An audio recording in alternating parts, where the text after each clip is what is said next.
Hey, it's Allyson Steinberg, your host, and I'm here just to welcome you to Estheticians in Business, the podcast.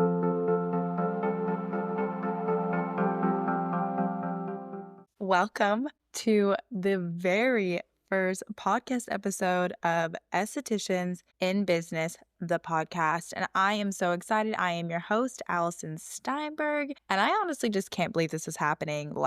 This is kind of a big deal for me. I have always wanted a podcast, but I literally never knew what it was going to be about. And then when I became an esthetician, I was like, oh, I'll do a podcast about skin, right? And then I never did. And then when I began creating courses and coaching and teaching other estheticians to hit six figures and doing all those things, I was like, I can do a podcast about that. So this podcast is Estheticians in Business. So it's going to be the business side of things, but it's also going to be about like the inside the treatment room, what goes on, and just the questions that you probably have about being an esthetician in business. I mean, I feel like being a solo esthetician just in general is like really scary. And I've just seen so many people decide to get out and actually do it. And I think that's the most empowering and beautiful thing that it's like so many people tell estheticians not to do it. And I don't believe in that whatsoever. I totally believe in the idea that if you have a put on your heart to go in and become a solo esthetician, do it with all of your heart because you have the capability. You just have to do it. You got to do the work. And so that's why I'm here. I'm here to help you do the correct work. I'm here to help you give you ideas and to teach you and to educate you and to eventually get people on here with me to continue to help and teach you do all those things. So let's get into it with, I feel like the first thing, the first banger, the first question that I always get asked is, how do I get clients? Right? I mean, like raise your hand. Obviously, I can't see you, but like raise your hand if you have asked that question out there to a coach, to another esthetician, to a Facebook page. You're like, what do I do? How do I get clients? I'm frustrating. I'm struggling. I can't even pay my rent. Like, I don't know what to do. Okay, so there's a few different ways to get clients, and I could always lay out every single way for you to get a client. I mean, I really could. We could be here for hours of different ways that you could potentially get clients. But I think what we really have to decide and what we really have to dive into is first off, who is your client? And I get it. People are like, niche down, figure out who your avatar is, blah, blah, blah, blah, blah. While they're not wrong, you still need to like know who your client is. Like it's annoying, right? But you need to know who your client is purely because you need to know where the heck they hang out. Like legitimately, by knowing their ages, knowing their habits, knowing their values, knowing how they grew up, knowing their like environment kind of situations, you're going to learn, do they like to go into a store to shop or are they just like online people? Do they go out into the community or do they find everywhere and everybody that they purchase from on Facebook, on Google reviews? Like, where are they doing that? And I could get into every generation, but I really think that you have to define where people or who your client is so that you can define where those people hang out. Okay. And that's really going to help you. And so, like, obviously, when you are choosing to market somewhere and advertise somewhere and you're doing client acquisition, naturally, like, want to do what's most comfortable, what makes you the happiest. Right. And yes, I absolutely 100% agree that this business is something that should bring you joy, that should bring you happiness. But, is that a caveat to that? But if you are unwilling to get out of your comfort zone and you are just willing to just stay in whatever comfort zone you got going on, you're probably going to chill in that comfort zone. And you know what's not in that comfort zone? Six figures. You know what's not in that comfort zone? $10,000 months, a fully booked month, time freedom, financial freedom. That's not in that comfort zone. You know how you make an uncomfortable zone a comfort zone by jumping into it and making it comfortable? So, and hopefully you didn't just run away and hop off this because I just said that it's my first podcast and I'm just out here just destroying. So, what I'm saying is that you have to get uncomfortable. So, I'm going to give you an example. All right.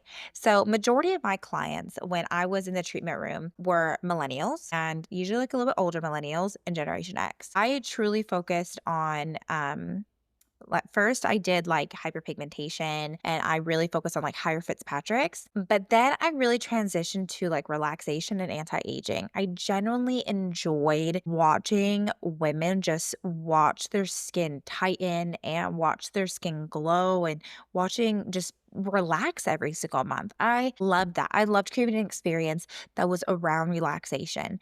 I love the idea that you could have correction and relaxation. It was like my tagline, no joke. So I made a whole thing around that. And they're millennial and Gen X. So I learned that where they hung out. Okay. So millennials, that I feel like is probably the easiest person to like advertise to because they are the people that have been on like the internet their whole life or majority of our lives. I'm a millennial. Hello. They've been on the internet majority of their lives. They've also been in person in community and networking events and doing all these things the other parts of their lives.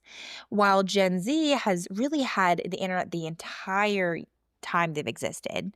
And Gen X didn't have the internet the entire time they've existed. So you have millennials that are like right in that fun place where you can really advertise them a lot. And also they're at the purchasing age, right? So you'll see like I'm the one of the younger, I am like the youngest year of millennials. And the people higher, like older than me are the people that are purchasing a lot more. They're doing more. They're starting to see the changes in their skin and they are just, ready to get it fixed, right? So when you're looking at millennials, to get to the point here, when you're thinking about millennials, think about them as where they're hanging out the most. They're hanging out the most per research, still statistics. Majority of people still are on Facebook. I know that might sound crazy, but Facebook has been around for like ever. And Facebook is something that majority of people are still hanging out. Millennials are on Facebook. Gen X is on Facebook.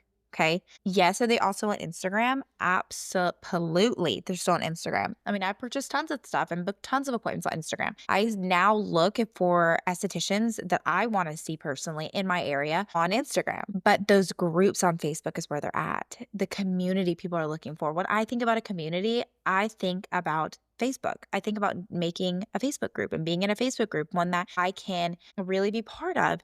And then I also have to think about like, what do I do? I'm a millennial. I enjoy going to community events.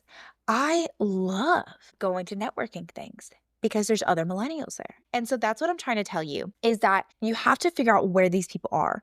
Because if you're just like going around passing out business cards with no attachment, people are going to be like, okay, cool, here's the trash, right? The goals in your marketing is to figure out where your people are and then go there. And then once you're there, figure out how to get them to communicate with you, their Instagram, to get their Facebook, their phone number, their email, something to capture, right? It's almost like you go on a landing page on like somebody's blog. They are immediately going to ask you, hey, do you want to continue to see this blog? Here is a place you can put your email. Or you go to a webinar and people are automatically asked for your email, or you get a freebie, right? This is exactly what I'm talking about. Like, how are you going to get people? How are you going to get people's information? Like, how are you going to capture them so they're not just somebody you talk to and then they run away? I think that's the thing you guys have to remember is when you are in front of somebody, you have to figure out how you're like them. You want to date them. You want to talk to them again, right? You don't want to date them, but you understand what I'm saying. Like you want to talk to them again. So you need to be able to come up with a way to communicate with them later on in life. So it's almost like you go up to somebody you really connect with. Let's say it's a guy or a girl, whatever. Say you go up to them and you really, really like them and you like want to see them again. What are you gonna do? You're not gonna be like, okay, bye. Here's bye. Right? No, you're not. You're not gonna just run up to somebody cute and be like, here's my business card and expect them to have any attachment to you. Guys, what's crazy is there is like statistically, they've shown that people have to see you and understand who you are and be like 8 times before they choose to purchase. And I have to remember that all the time when I'm like helping somebody or something like that. And I'm like, well, why haven't you gotten this yet? And they're like, they just weren't ready. And so that's where you have to realize that sometimes you have to get somebody on Instagram or on Facebook or build a connection with them in another way before they decide to be your client. So it's a long game. All the way across the board, it's a long game. Now, there are quick ways that you can get people in too.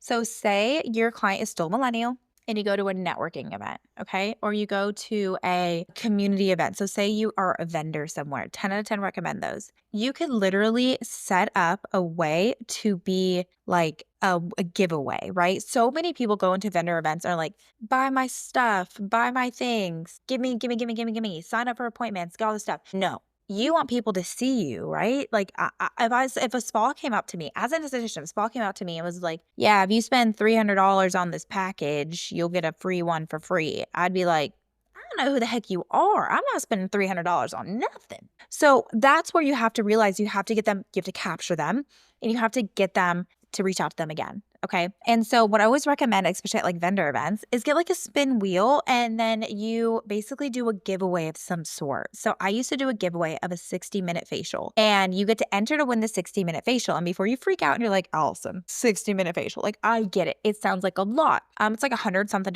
plus service, right?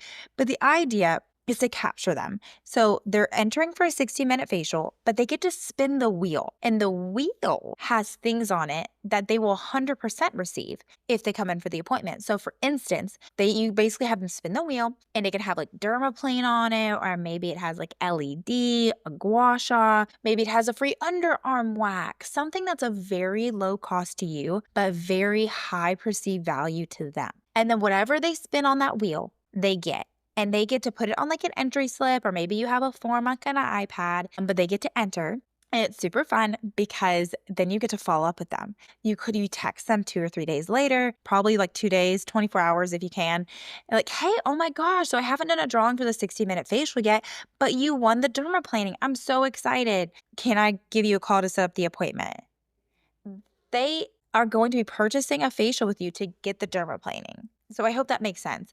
The idea is to capture them. So you receive their emails, their cell phone number, whatever, and then they're going to have them come in as a client. Now, of course, there's percentages, not 100% of people are going to do it. But I can tell you right now, guys, I can think of so many clients that I met through vendor events. Okay. How do I, and the same question could be coming up to your brain, like, how do I get clients, right? But like I said before, it's show up where they are. If you realize that your ideal client is hanging out on Facebook, well, you know what you need to be? You need to be on Facebook. Okay, on Facebook. So, like, shameless plug here, but if you're not in the Estheticians in Business, the Facebook group, I know you guys probably love my names. It's like the Instagram page, the marketing course. But if you haven't been on the Esthetician in Business Facebook group, you should jump on it because that is where I'm going to be sharing a lot more of this kind of information in it. But I went on Facebook because I knew my clients were there, my estheticians, my girls I wanted to help, my loves were on Facebook. So I created a Facebook group. Now, I'm not telling you to go create a Facebook group. What I am saying is if you go on Facebook and you type in go into your local area, like you go on the Facebook groups and you type in, say like mom groups near me, assuming you're a mom, right? Or like women's group near me, assuming you're a woman, or whatever it is, right? Non-toxic mamas near me, right? Those are some of the groups I'm in. Democrats near me, whatever it is, okay? Republicans near me. You put the Facebook group and you type that in, and it's going to give you a list of things. You want to go through and you want to be added to those groups, to the ones that are active by a lot of people. So you don't want to be in a group that's just like one person posts things every single day and no one interacts. You want to make sure in a group where people are actually engaged, where people are actually like showing up on a regular basis. That's where you want to add. And you get in there and you become the esthetician. And I say this like you go in there and you comment, you chitty chat with people, you can become friends with people in there, which should be intentional. Like you friends are cool, but you also use like the days that they will post about businesses to ask for models. I don't know if you've ever done that before, but asking for models. And the thing is, for asking for models is a lot of people will go in those groups or really anywhere and ask for models and expect your model to pay full price. No, your model is coming in to be a model. So they're doing a job and you're doing a job. It's still a transaction to the point where they still have to pay for the service, but at a very discounted rate because you're going to ask them for pictures. You're going to ask them to leave you a testimony. You're going to ask them to give you feedback. You're going to ask them if they can get videos. They're not going to receive this beautiful, glorious, I mean, they still can, absolutely, like service that they would if they were a regular client. Like you're going to have times where you have to stop to take a photo. You're going to have times where you're going to have to stop to like readjust a camera. And maybe you have to go a little slower with something or zoom in so they understand that you are still going to give them a service, but they're not going to get that full service. So I always, whenever I do it, and I can always do this in a separate podcast, but whenever I'm creating like a Facebook model, I always hit a super high discount because I wanted to attract a lot of people, because you still have to remember that there is a cancellation rate when you do stuff like that. But if you're in a large group, you should get hundreds of people. And so it got to the point where I had to stop doing it because I did it like probably every 2 months for about 3 times. So it was total about 6 months. And I was full. I went from literally very little clients to like 150 clients in 3 months. It was insane. Now, my retention was top notch. My retention at that time was a little over 80%, and it was incredible. Over the course of those like 3 to 6 months, in that time frame, I had insane retention, and it was just like it was just absolutely incredible, and that was how I realized that, like, that's where a lot of millennials hang out. That's actually how I found out, right? And I have the degrees and all the things, but it doesn't really I feel like no degrees actually go into, like, in depth like this, but it's really good to understand where your clients hang out. So if you clients are mainly Gen Z, girl, you better be on TikTok. You better be on Instagram. You better be showing up to those things.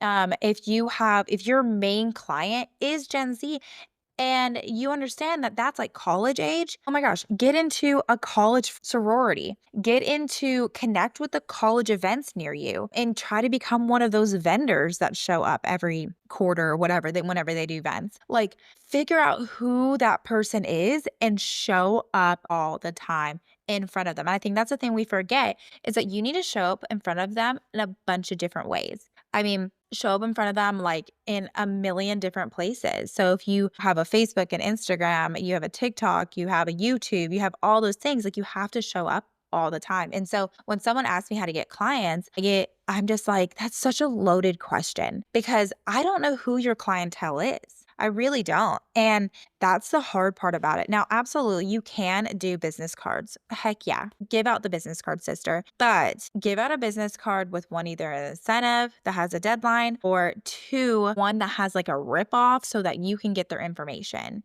Like where it's like two-sided business card and like one side says like your information, then the other side tears off and you get their information, or you get them to enter in a giveaway. I think that's always a fun thing to do. Like say you're in Starbucks and you're chilling and you see somebody and you're just connecting with this girl in line and she's super cool, and you love her and you're like, oh my gosh, this would be a great client. She's literally in my age. You see she has melasma and you're just like, I could treat that. Obviously, you're not going to tell her that she has melasma. You don't want to be like, yo, girl, your mustache is popping out. Let me help you. But you probably could say something like, hey, I'm actually, it's going to sound weird. I am a spa owner and my business is actually doing a giveaway right now for a free X, Y, and Z. And I'm just letting people enter if they want. I mean, regardless if you win or not, you do get this free X, Y, and Z. Do you want to enter? And then she's going to say yes or no. If she says no, be like, okay, cool, whatever. That's when you probably could give her your business card and be like, well, here's my business card. If you ever like need a facial or a wax or your melasma fix, don't say that probably. But whatever it is, you probably, you could do that. And then be the end of it and be like, okay, cool, have your Instagram linked on there so she can follow you.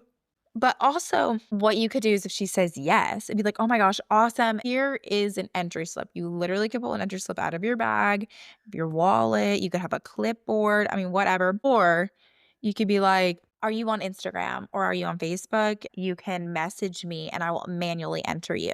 So you become her friend on Facebook or you follow her on Instagram. So you would have them follow you first and then you go and follow her. So that's the intention. You want to make sure she follows you first. You always want to think about having the ball in your court, right? Because when you give the ball to somebody else, you take away your power. And when I say that, I don't mean that in like being a bad thing, but I say that in the idea that you don't want to give away an opportunity. It's almost like waiting till after somebody leaves to pre-book. The likelihood that someone's actually going to pre-book after they leave is like no, it's just not going to happen.